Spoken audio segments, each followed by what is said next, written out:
The envelope fell from Jack's desk drawer like a bomb waiting to detonate. I hadn't meant to find it. I was just looking for stamps. But there it was, stuffed with gambling receipts and threatening letters from someone named Khalil. My name is Lexus, and 5 minutes ago, I was just a working mom trying to keep our family afloat. Now, now I'm staring at proof that my husband has gambled away our entire life savings. What are you doing in my office? Jack's voice made me jump. He stood in the doorway, his usual confident smirk replaced by something darker. Looking for stamps, I said, holding up the envelope. Want to explain this? His face went from angry to pale in seconds. Put that down, Lexus. You don't understand. I understand perfectly. The second mortgage on our house, the empty college fund for Layla, it's all here. It's your fault, he snapped, stepping closer. If you hadn't been so controlling with our finances, I laughed, but it came out more like a sob. Controlling? I was trying to save for our daughter's future while you were throwing it all away at casinos. I can fix this, he said, reaching for the envelope. I pulled it away. How much do we have left? I demanded.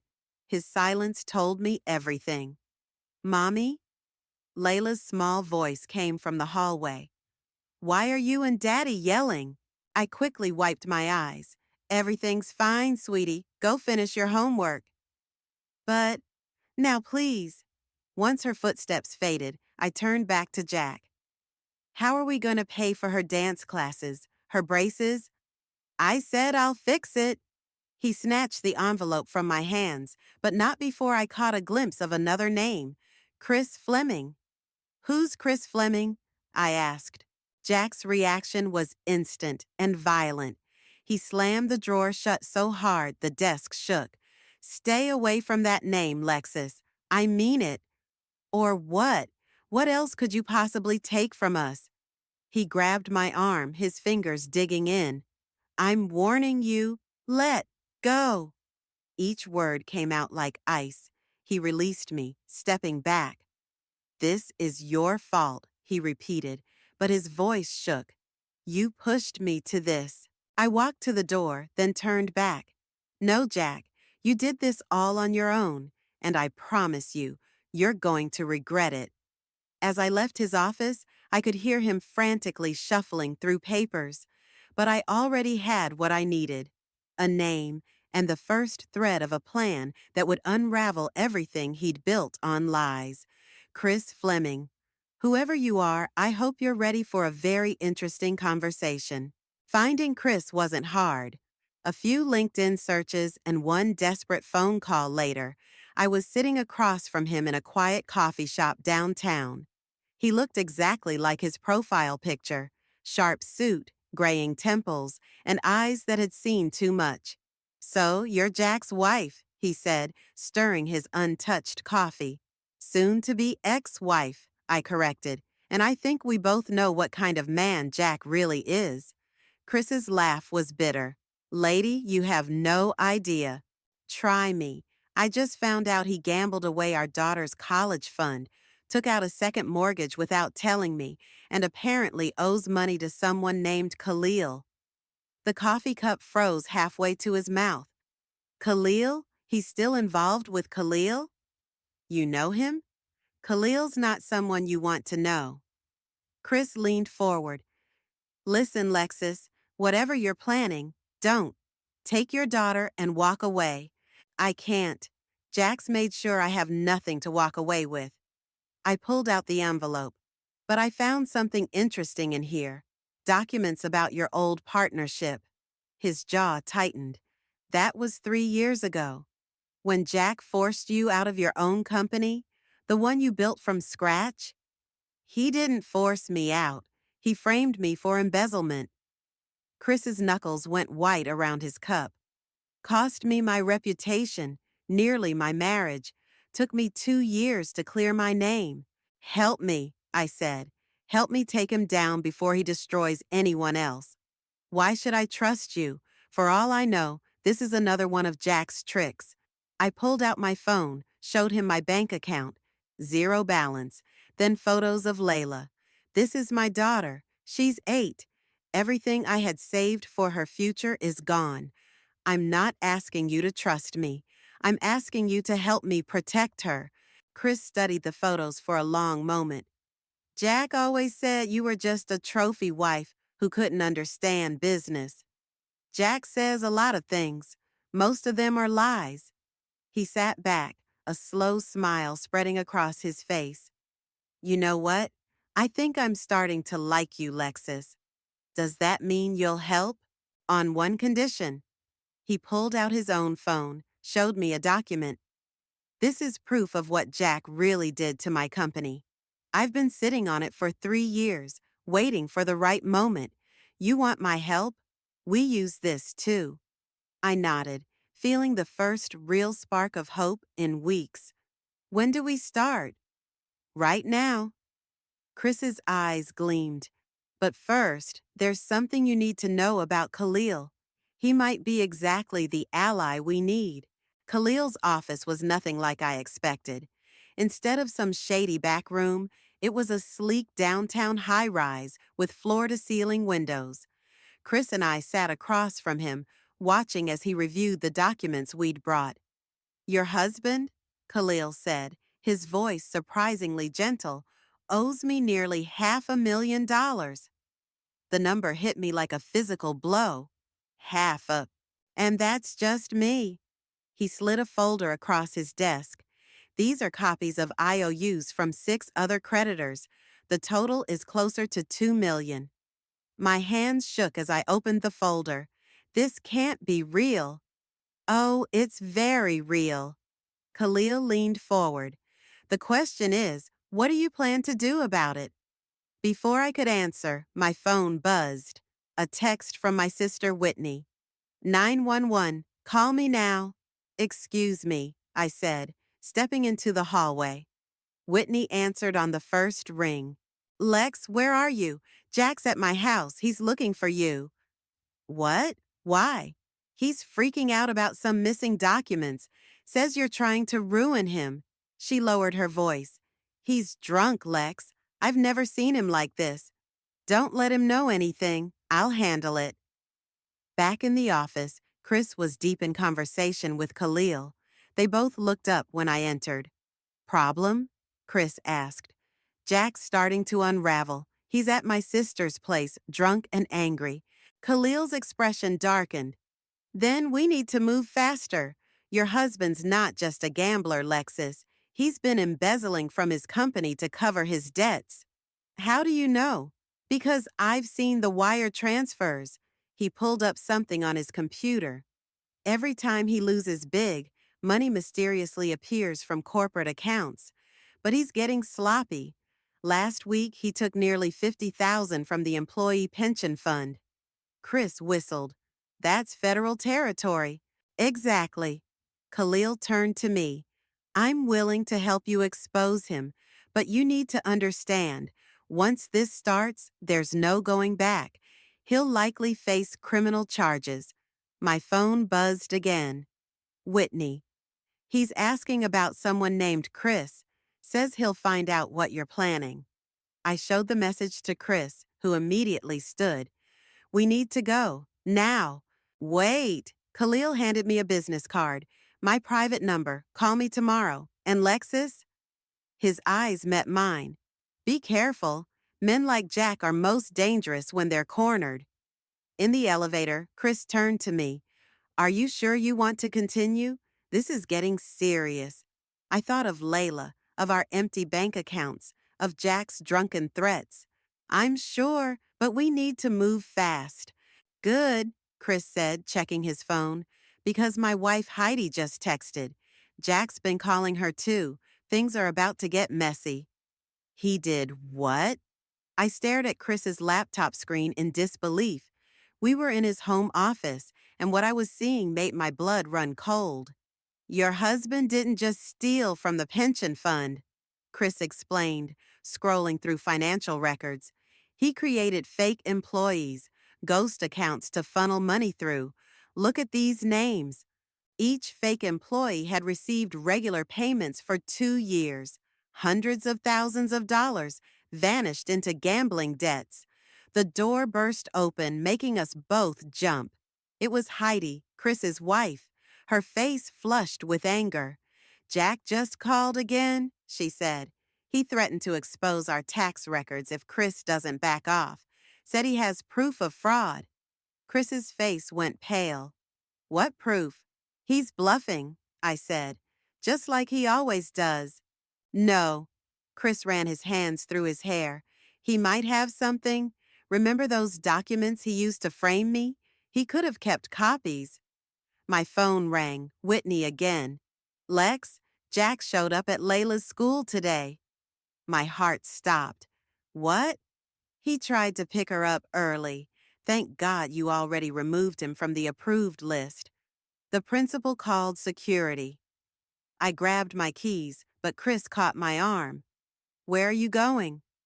"To get my daughter." "I'll drive," Heidi said suddenly. We both turned to look at her. "You're shaking, Lexus, and we need to talk anyway." The drive to school was tense. Heidi's knuckles were white on the steering wheel. "I didn't trust you at first," she said finally. "Thought you might be working with Jack to set Chris up again." "And now?" "Now I see what Chris sees. A mother fighting for her child." She glanced at me. "But you need to understand something. When Jack framed Chris, we almost lost everything. Our house, our savings, our marriage nearly didn't survive." "I'm sorry." "Don't be sorry. Be smart. Jack's desperate now, which makes him dangerous.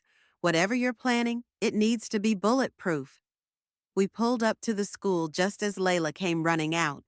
She threw herself into my arms. "Mommy, Daddy was acting weird. He scared me." "It's okay, baby. You're safe." I held her tight, meeting Heidi's eyes over her head. My phone buzzed with a text from Chris.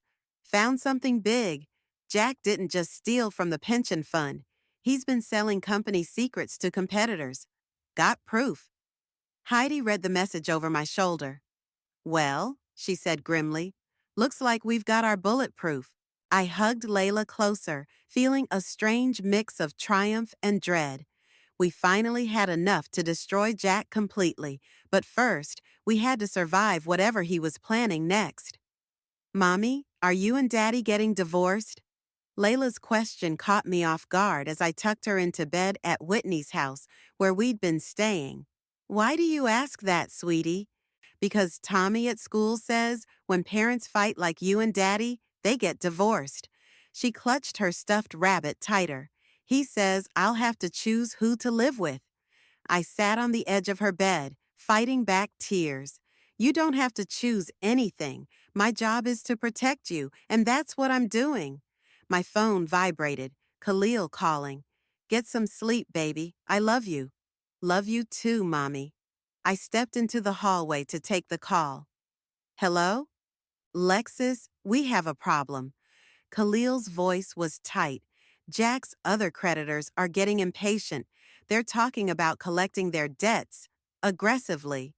"What does that mean?" "It means you need to move faster. These aren't patient people." Whitney appeared from the kitchen, holding out a cup of tea. I put the phone on speaker. "How much time do we have?" I asked. "Days, maybe. One of them already vandalized Jack's car. Next time, they might not stop at cars," Whitney finished, her face grim. "Exactly, and they don't always care who gets caught in the crossfire." I thought of Layla in the next room. "The board meeting is in 3 days. We'll be ready." "Make sure you are. And Lexus?" Khalil paused. "Watch your back. Jack's been making some dangerous friends lately." After hanging up, Whitney grabbed my arm. "Are you sure about this? Maybe we should just go to the police." "With what? Everything's in Jack's name. He'd twist it around, make me look crazy." I sank onto the couch. "Besides, the board meeting is our best shot. Everyone will be there, investors, partners, press." My phone buzzed again. Chris this time. Heidi found more files. Jack's been selling company secrets for over a year. Meeting tomorrow morning. I texted back confirmation just as Layla's voice called out, Mommy, can you check under my bed? Monster Patrol?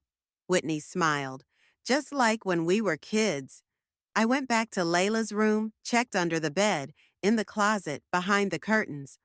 All clear, baby. No monsters here. Promise? I kissed her forehead. Promise. The only monsters are the ones we let scare us, and we're not letting them win anymore. Back in the living room, Whitney was on her laptop. Lex, come look at this. I think I found something in Jack's old emails that you need to see. The screen showed an email chain between Jack and someone named Marcus. As I read, my hands started shaking. This wasn't just about money anymore. This was about lives being destroyed, and we had 3 days to stop it. The boardroom buzzed with nervous energy. I sat between Chris and Heidi, watching Jack stride in like he owned the place, which, technically, he still did. For now.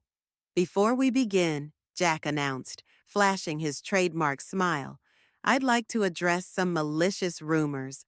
Actually, Chris stood up, we have some evidence to present first. Jack's smile flickered. Chris, what are you doing here? He's here as my representative, I said, standing, along with several others. On cue, Khalil entered with 2 men in suits. Behind them came Marcus, Jack's former IT director, the one from the emails. What is this?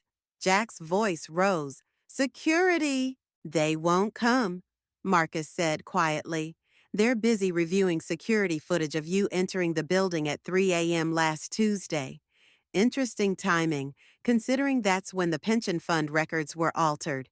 Jack lunged for his briefcase, but Heidi was faster. She slid a USB drive across the table to the board chairman. Everything's there, she said. The embezzlement, the fake employees, the sold trade secrets, plus some interesting emails about plans to liquidate the company's assets.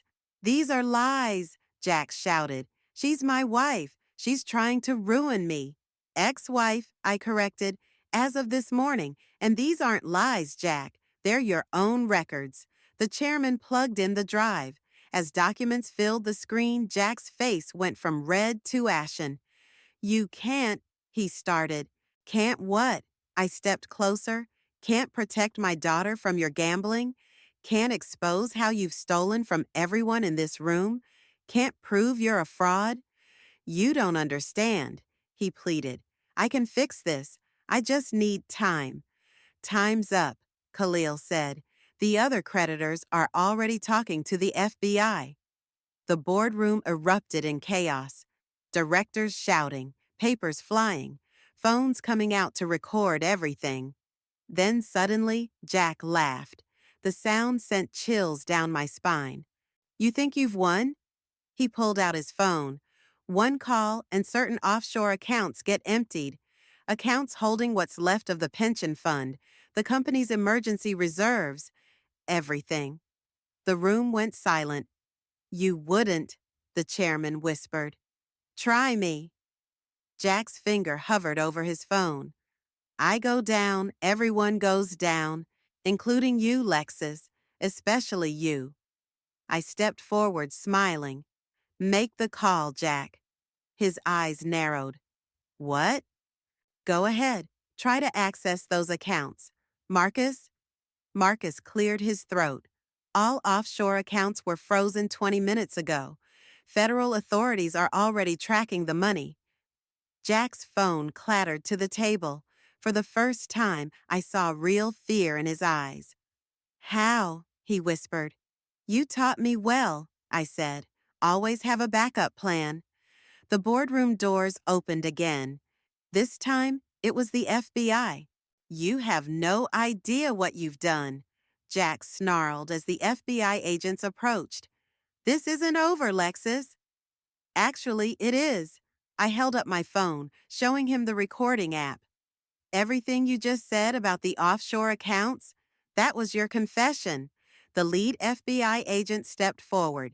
Mr. Warren, you're under arrest for embezzlement, wire fraud, and corporate espionage.